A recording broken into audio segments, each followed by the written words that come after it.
Did you know that you can create all of these buttons from only one component in Figma? If this seems a bit overwhelming or you're not sure where to start, join me in this step-by-step Figma tutorial. I will show you exactly how to build this complex button component with multiple variants. My name is Sergey. Grab a copy of work file from the link in the description below and join me along in this Figma tutorial. And now let's get started. Right, so let's start with making our first button. And to do that, we need to select a type tool. I press T and I click here and I just write some text. I just write a button. I'm using Poppins font right now and the text size is 16. The font size, I mean, is 16 pixels. Also, please make sure that you're having a vertical trim set in order to have a nice paddings inside of our layout, so you know exactly the size on top and bottom from the text layer. Now let's create an out layout to make a button. We select the text layer and we press Shift A. Now it's an out layout. Actually, you can watch other videos on my channel. The link will be somewhere on top about out layouts and how to make buttons. And now we need to make a fill. So I select fill and I add some colors. I have colors prepared here already. So I select blue one. And now let's add some paddings inside. So on top and bottom, I want to have 16 and on left and right, I want to have 24. And the all important thing is that we need to select a fixed height for the height of this out layout. Because if we're going to be having a icon inside like this, you see when I add an icon is a little bit larger and the out layout makes the button larger as well on the height, but I want to have it the same size with and without a button, so that's why we need to have it fixed. So we fix the height, we go to this drop down and we use fixed height. Oh, actually I removed the button accidentally. Okay, so let's select a fixed height here. Yep, like this. And now we can add a button inside, but before that we need to have these icons that are already prepared here. We need to make them a components. For each icon we need to have a separate component. So I select all of these icons and I go to the right menu, use this drop down, and here I select create multiple components. So basically each icon is a component. And now I will add instance to this button. How I did that, there are two ways. You can actually hold Option and drag the icon somewhere or the component and you'll make an instance from this component, or you can go to Assets panel and just drop your component from the Assets panel. So both of these are instance, so basically they're a child of the parent component, which is over here. You can see the icon here that this is the parent component. And now let's do it again. I'll add a button here, an icon to the button, and now I'm having this button with an icon. What I need to do next, I need to create a component of the different states of the button, right? But before that, I need to explain you in a few words how we make and rename all our components and how we're going to be having different states and properties. Usually I prepare all the properties before I combine different states into a component. You can create a component and then add variants inside of the component, but I don't really like that way because I think it's really easy to mess it up and to get lost inside of different states and properties, especially if you have a lot of variants of one component. So I believe it's easier to make everything prepared with different variants to make the variants and then combine them to one component. And that's what we're going to be doing right now. But before that, let me explain how we're going to be working. We're going to be creating different copies and changing some things inside. And then we're going to be changing the names of the component. And in a few seconds, I'll show you, in a few minutes, I'll show you how to do that. So this is going to be our first primary button. And now I want to make a copy of it and put it somewhere over here, and I'll change the color of it, right? And it's going to be my green button. So we're having one component with two colors inside. Now what I want to do, I want to have another copy. So I create a copy like this, and now I change the position of the icon. So I move it to the right. So we're having now two buttons, right? Two variants, one with left icon and another one with right icon, and same here for the green one. And now let's make a copy again and move it over here to the right. And here I want to have a hover effect. And for the hover effect, it means that when we have a cursor, the cursor enters the component, the button, and the prototype, it changes somehow, it has some interaction. So what I want to do, I want just to change the color a little bit, for example, or I can add a stroke. Let's add a stroke to make it more interesting. So I'll add an inside stroke and make it 2 pixels, and I want to have it not the same blue, but a little bit lighter blue, like this. Yep. Okay, this is nice. And now I do the same thing for the green one. Add a stroke, 2 pixels, and let's make it a little bit lighter, like this. Yep. So now we're having kind of like a state, the second state of the button. So we have green, we have green and we have blue. These are our types or our colors. And then we're having the second state, the hover or default state. Now we need to add another state. Let's add it. Again, copy to the right, both of these. And these are going to be our, actually what we can do, we can copy the first one. Will be easier because I don't want to have the stroke. Okay, now I select the first ones and I add a darker blue to the background of the button. That means that this is going to be our active state, or we'll see this button when we click on it. So this is the hover, when we just hover the cursor, and this one is when we click on it. And same here, I want to change it to a darker blue, like this. Okay, and now let's create another copy. Yep, like this, and change colors to this gray. That means that we'll be having another state, and this is going to be our disabled state. So that means that the button can't be touched, for example, right? Or some forms are not filled out and user can't go and can't touch or can't click on the button. So this is the disabled state. And to make it even more interesting on this button, so basically we're having only differences in color, let's add another copy for all of these buttons. That's why we needed some extra space. And now I made a copy, and now I want to change the corner radius to 12 everywhere, right?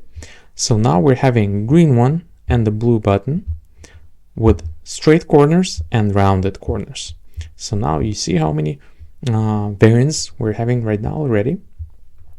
So, and this is pretty much it for now. So I think this is fine.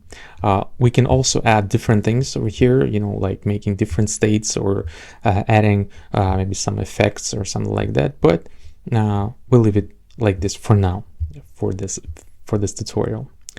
So next, we need to rename them and to prepare them to make a component with variants. To do that, let me explain how it works. So basically, the first word in our names for each of these frames, it's going to be the name of our component. It's going to be a button. Then we'll be adding a slash, and we'll be adding a color. So we will separate the variants to color. So basically you need to understand that this is like a main folder and this is the subfolder. So the subfolder is the color of the main folder button. So this is the structure of the button. And then we'll separate them by corner radius. So we'll use corners, and this is going to be our subfolder inside the color folder, right?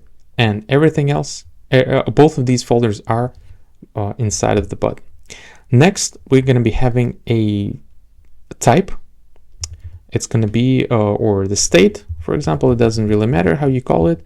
It means that we're going to be having the default, hover, active, or disabled, right? And then another thing important is the icon, position of the icon. So we'll call it just an icon position. So it's going to be on the left or on the right. It doesn't matter. Actually, the structure here is really important to be for the first, I guess, 3 words. The button, the color, and the corners. And the state, the default, or the icon position doesn't really matter because they all belong to each other and they all belong to the main, to the corner version, right? So how do we do it and how do we make it fast? Let me show you a life hack and the trick to do this. First, we need to change the name of all of these variants. So we select all of them and we press Command R on our keyboard. Now we see this little window popped up, and here we can change multiple frames. We can change the names of all of them, and you can see we have match name is optional and rename to. We're going to be using only rename to, and now we'll rename it to a button. Click enter, and you see that all of these buttons are now renamed, right? This is really good. What we need to do next, we need to put the color for all of them. Actually, for the disabled one, we'll use the same color as the parent, but we'll change only the state of it, so it's going to be disabled. So first we select the top buttons and top variants, and again we press Command R. We'll use a button current name, so we'll leave the button, then we'll add a slash, and we'll add a color. It's called blue, and press rename. So now you see that they're all button / blue. Here we'll do the same thing. Command R, current name / green. We use rename. All right, so now we have this set up. So the next thing, what we need to do, we need to go to the corners, right? And now we select the top ones over here, and we select the green ones over here with the straight corners, right? And now we push Command R again to change the names, and we use current name / and here we'll use straight corner. Straight. You see now we have button blue straight over here. Now we need to select the blue buttons with rounded corners and the green ones with rounded corners. And again, change it to press Command R, and we set current name / rounded.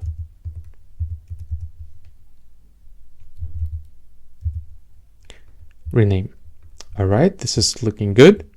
And next, we need to use the state. All right, so we select now the first state like this, all of the blue and the green ones. And this is going to be our first column. Again, we press Command R, we use current name / and we use default. Rename. Then we use this one. Command R, current name / hover. And this is going to be our active state or pressed. Select this column. Command R, current name / pressed. We add the pressed name. And the last one is going to be disabled. Current name / disabled. All right. And now we need to select the variants with the icon on the left, like this. Both green and blue version. And rename them. Current name / icon left. or we can just use left or right, it doesn't matter, but let's leave it like this for now. And here I need to select the right one.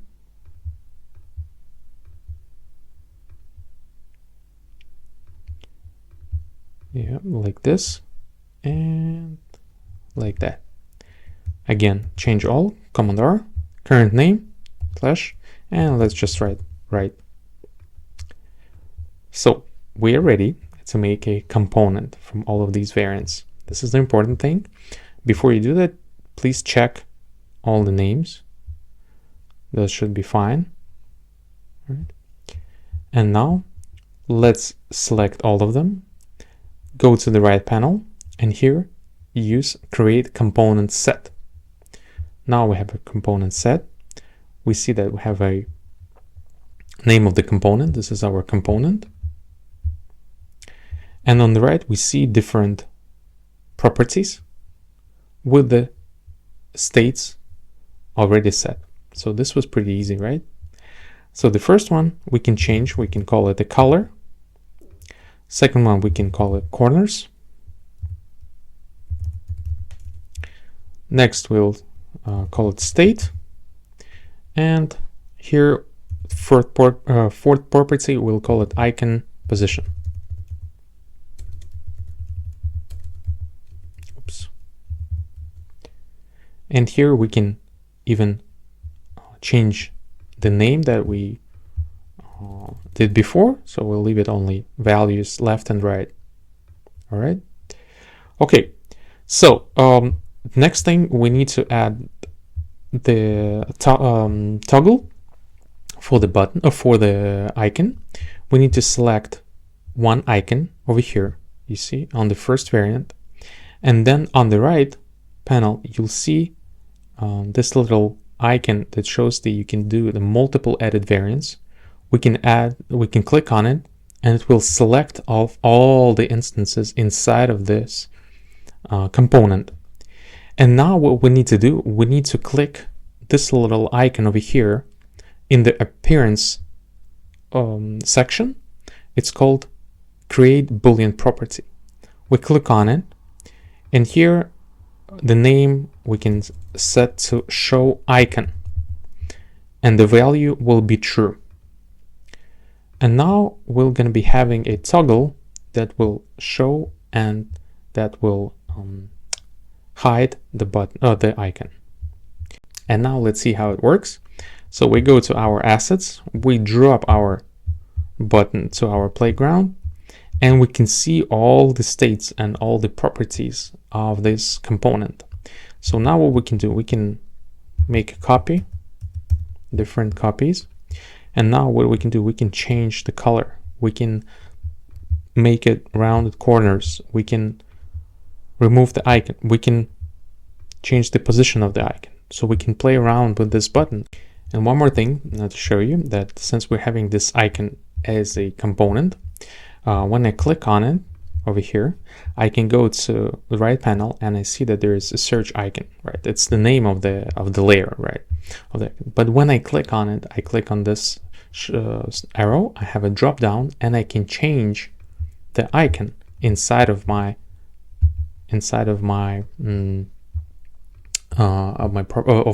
variant of the button, like this. So I don't need to have extra buttons with extra icons, and now I can play around with this icon. I can move it to the right, I can change the corner radius of the button, and I can change the color, and I'm having this icon there as well. And again, we're only having one component with different variants. We didn't need to create different buttons for different states. And the most important thing is that since this is a component, and for example we have like different buttons in our designs, if we change something in our main component, for example, we understand that we want to change the color of the primary button, so we want to change the color of the blue, and for example to make it lighter like this, you can see that when I change the color in the component, in the main component, it changes everywhere. So this is really cool, and this saves tons of time. Thank you so much for watching. I hope now you understand how to make complex components, how to make button with different states and different variants. I hope this was interesting for you and you liked the video, so don't forget to hit that like button below and subscribe to my channel if you haven't done already, not to miss other interesting tutorials about Figma and Framer. And I'll see you in the next one. Bye bye.